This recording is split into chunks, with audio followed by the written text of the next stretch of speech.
I would write every day. And I see what happens is what you have to do is for success, they call it in psychology a transference of energy. So you have this anger. I got fired. I only had $200 in the bank. Now you have two directions to go. You could go get high, give up, or you could like say, you know what? I'm going to do something positive about this. So you take all that energy and anger and you put it in a positive light. So what I did was I got these, and I still do it till today. I always write my notes on I call it lucky, on this yellow paper. Yeah. I write all my notes on this yellow paper before I start writing on my computer. And I write kind of the movie out, the movie or the play that I get my notes on. Then I start to write. And I did that. I was writing Bronx Tale, the play, and I wrote 5 minutes and I performed it for my theater workshop. And everybody loved it. And I was like, wow.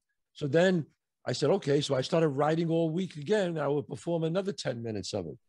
And then they would make comments and people would communicate to me what they liked, what they didn't like. Some people said, no, I don't get it. I don't like it. What is it? Is that comedy? Is it stand-up? What is it? I said, no, I'm doing a whole movie on stage by myself. They said, nobody's ever done that. So when I hear that, excites me.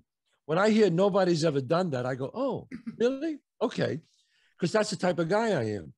Well, I'm going to do it. So after a year of doing this, picking and taking what I liked, rewriting, I had 90 minutes of a one-man show. And I performed it at this little theater. It was called the West Fest, the Ensemble Studio Theater. And people just stood up and was applauding for like 10 minutes. And I was like, holy shit, what is this? You know, I never did the whole thing in front of a big audience. And I knew I had something there. And I borrowed some money from a friend of mine who gave me some money. I performed it at this theater workshop. I performed it at this theater called the West Coast Ensemble, 60 seats, and it's sold out. And every night, people were coming to see this. It got so crazy that we had to move into a bigger theater. So I moved into my theater company, Theater West, was 300 seats, and I was selling that out. And everybody was coming. Nicholson came, Pacino came, Burt Reynolds came, Ray Sharkey came. Everybody was coming because they wanted to play Sonny. And then all the studios were coming, all the directors, all the big directors at that time wanted the rights. All the big producers, Marty Bregman, all those people were coming. And all of a sudden, I get offered $250,000. Now I have $200 in the bank, okay?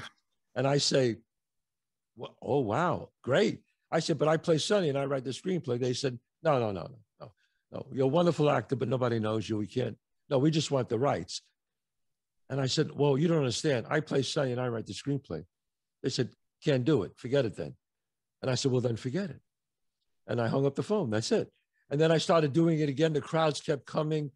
The heads of studios came. Tom Pollock came. All these people came.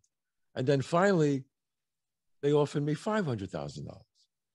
Again, $200 in the bank. After 2 weeks, I said, no. I play Sonny. I write the screenplay. They said, can't do it. I kept doing it. I didn't want to hear it. About a month after that, I ended up signing with William Morris because William Morris, ICM, and CAA were chasing me. And I said, okay. And meanwhile, when I first got there, they didn't want to see me. So before Bronx Tale, they didn't even want to know who I was. Mm-hmm. Now all of a sudden they're fighting over me. And I decided to go with William Morris. And then they said, we have another meeting for you. I said, okay. I go, I sit down at the studio, another studio. The guy has a piece of paper and he has it on the desk and he puts it across the table and he says, Chazz, if you sign that paper, you'll have a check for $1 million tomorrow. I said, $1 million. He said, yes. I said, is there a bathroom here?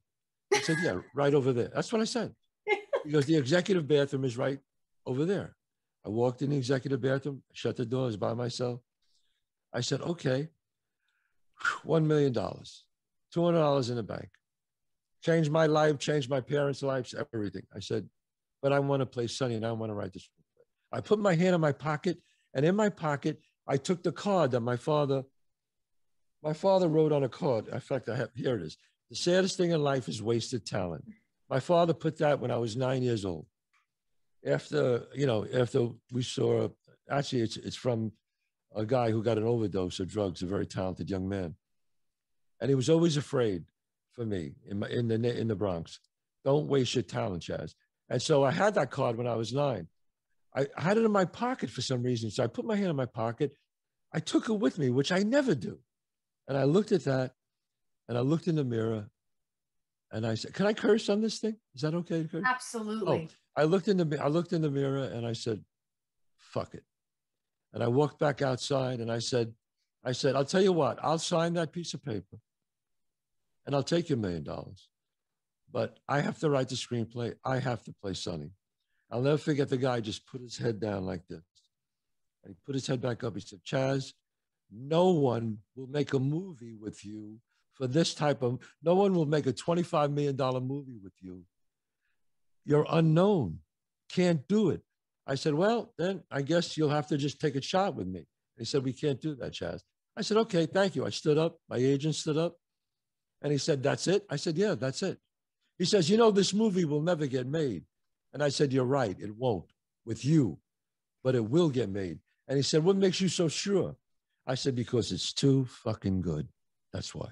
Yes. And I walked out.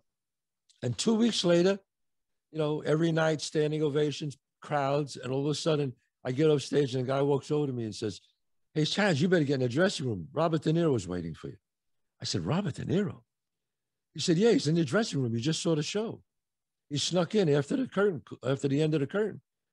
And I said, well, okay. And I walked into the dressing room. There was Bob sitting there. And Bob said, that's the greatest one-man show I ever saw. He goes, you did a movie on stage. And I said, yeah. And he goes, look, I know what's going on. And he said to me, he goes, look, if you sell it, they're going to come to me anyway. He goes, but I know you don't want to sell it. He goes, but I'll tell you what I'll do. I know you want to play Sonny. I know you want to write the screenplay. He goes, you should play Sonny. You'll be great as Sonny. And he goes, and you should write the screenplay because it's your life and it'll be honest. He goes, I'll play your father and I'll direct it. And if you shake my hand, that's the way it'll be, Chazz. I shook his hand. And that's what happened.